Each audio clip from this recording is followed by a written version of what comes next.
that the things we do today ultimately affect our future. And in this, there's a pattern called Juche. Although we don't say Juche anymore. We say Kodong.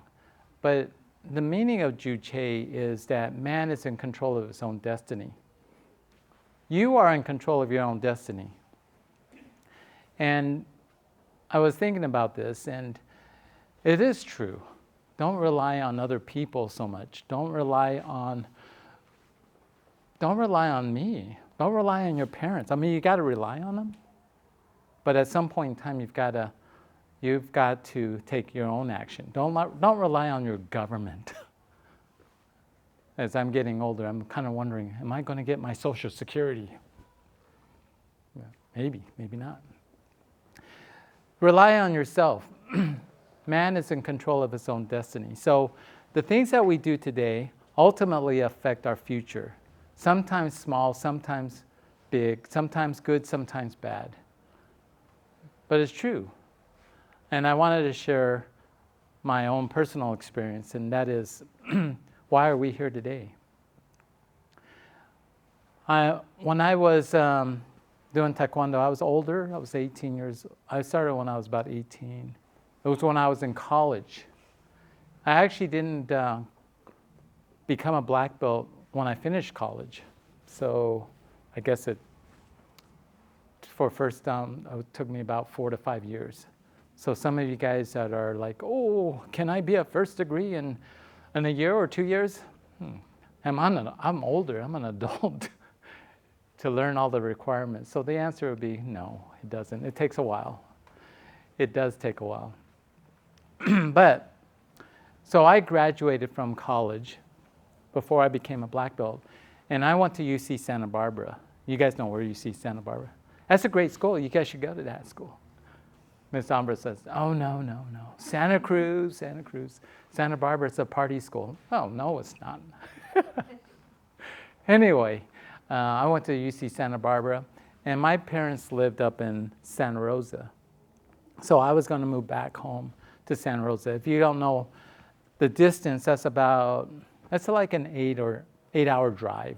So it's not like I would go down there very often. I did afterwards, but I moved back to my folks' house, and I was only a black stripe. And one day my instructor called me up, and he says, Gordon, I want you to test for black belt. Now I've moved away from that area for a good 6 months. And I said to him, sir, I haven't practiced in about 6 months here. I haven't even really done my patterns. I've kind of forgotten the patterns. He says, don't worry, just come and test. It's like, oh. And I was like, well, should I test? Well, he's my instructor. And I would say, and one of the things that we have as a student-instructor relationship is that we should sacrifice for the art and for our instructor. And so he asked. And so I said, yes, sir. Unlike sometimes today, it's like, when can I test? Why should you be given that opportunity? If you know more, I always say this, you know more than I do, then you should just go do it yourself. So really, it's a privilege to test, and it's not a given. When you're ready, you're ready. So anyway, he asked me to test. I said, oh, yes, sir, I'll go and do a test. So I went down and did the test. And I'll be honest with you, I consider that my worst test ever. Of all the tests, up to, even like 9th degree, I guess. But I would say that was my worst test. Couldn't break anything. It just wasn't too good. The step sparring wasn't good. The patterns weren't good. But I passed. Now, when I said earlier that the things we do today ultimately affect our future, we don't know if it's going to be good or bad. When I think about back in time now, I kind of think of like, wow, that was a great decision that I decided to test. I accepted the test. because I had a choice. I could have said, no, I'm not testing. Besides, it was kind of expensive. But I decided I did. And why was that a good thing?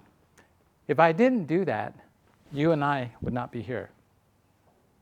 You know that? And that is awesome because we are here. I can tell you how many people have come back and said to me, thanks for teaching me Taekwondo. I just got a message from, I don't know if you knew Trent Hunter. Yeah, long time ago. And now he's in North Carolina. He's a pastor. And he keeps in touch with me. And he just sent me a note and says, I always think of you, sir, because you really changed my life. I think he became a 3rd degree. I don't think it was a 4th degree. And then he's telling me that his daughter's doing martial art and stuff like that. I said, oh, that's really cool. And so to be able to affect people in a really positive way, there's nothing that is more rewarding than that. Doesn't matter if you made millions of dollars. Just the fact that you can affect other people's lives is really quite rewarding.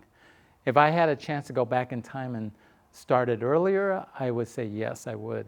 Definitely would want to have started my dojang earlier because I feel the relationship with you guys.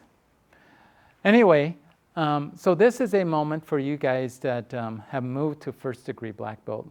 And I'm sure it's going to change your lives some way or somehow.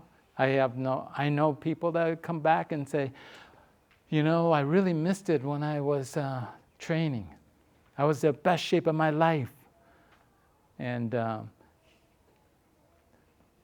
anyway, so good job for those that have got it to this level. But don't let it stop you there. Continue.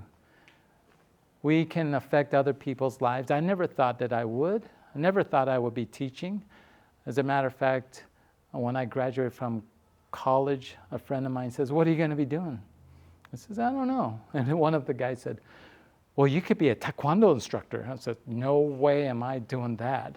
Because I remember my instructor was struggling and it was never like what we have here. So, you know, I look at those times and I go, can we make it better? Can we make a better experience? And so I never envisioned that I would be doing this, but here I am doing it.